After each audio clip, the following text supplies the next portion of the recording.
Bom dia, boa tarde, boa noite, gente. Então, dando continuidade aqui à nossa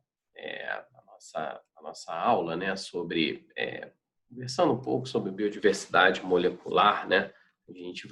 Eu vou estar falando um pouquinho mais agora para vocês por que os animais adultos são tão diferentes morfologicamente, tá?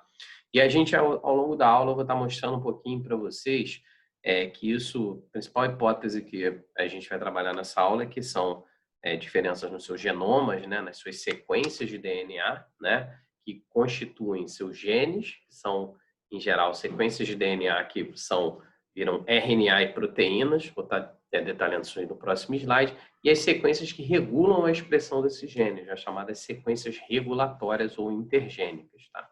Então, a interação desses genomas, que são diferentes entre as diferentes espécies, e o meio ambiente, né, as modificações que o meio ambiente podem realmente realizar, né, em estruturas de proteínas, em regulação da expressão desses genes, esses termos que vão ficar um pouco mais claros aí a partir do próximo slide, como habitat, predadores, os próprios fatores que não estão dentro do genoma, né, os fatores que não estão dentro das células, um nome global aí de fatores abióticos, né, constituem essa grande área aí, que é chamada área de epigenética, que não é genético, tá?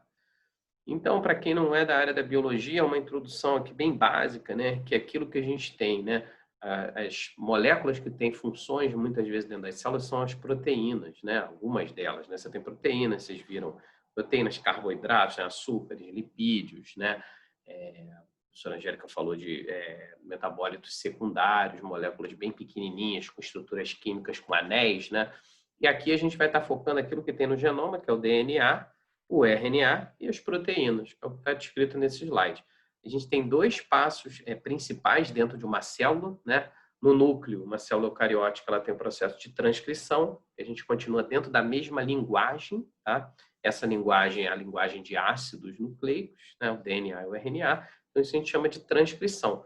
E dependendo do momento, uma determinada célula ela vai escolher pedaços daquele DNA, daquelas letrinhas lá, aquelas 6 bilhões de letras que você tem no genoma humano, para fazer esse processo de passar de DNA para RNA, que é a transcrição. E você tem o segundo processo, que é a tradução, que é pegar aquela linguagem de ácidos nucleicos, o RNA mensageiro, e agora traduzir para proteínas. Isso é feito no citoplasma, né? E cada uma das 3 letrinhas que a gente chama de triplete vão dar origem a um aminoácido, tá? E a gente tem aí nas células cerca de 20 aminoácidos, né? Enquanto a gente tem 4 letras de DNA, A, T, C, G, todo mundo já ouviu falar, né, em algum momento da vida, a gente tem 20 letras de aminoácidos, então a gente tem uma diversidade maior a partir do momento que esses aminoácidos vão se juntando e formando proteínas, tá?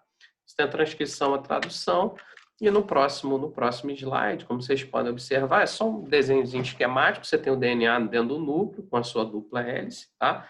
O RNA mensageiro, tem esse nome mensageiro que me passa essa mensagem.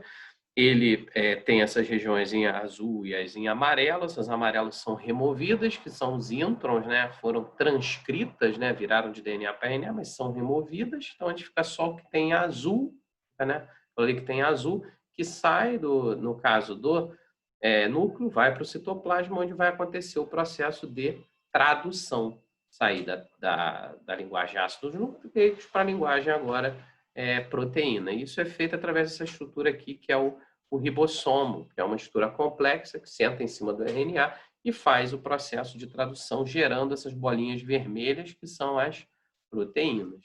Tá? Os aminoácidos, cada uma delas são aminoácidos, que dão origem às proteínas juntas. Tá? Então, tem a transcrição, transcription, e translation, tá? Então, é importante vocês entenderem isso, por quê, né? Dentro desse contexto dessa aula. Essa aula vai tratar muito do DNA, né? E as funções dentro das células, elas em geral são feitas pelos RNAs, né? Função metabólica, e principalmente pelas proteínas, que são compostas por aminoácidos, ok? Então, é muito importante saber isso. Nos próximos slides, a gente vai estar tratando um pouquinho aqui em questão de genomas e por que é importante entender esse DNA dentro da célula, ok? Então, mais uma vez, obrigado e vamos para o próximo vídeo.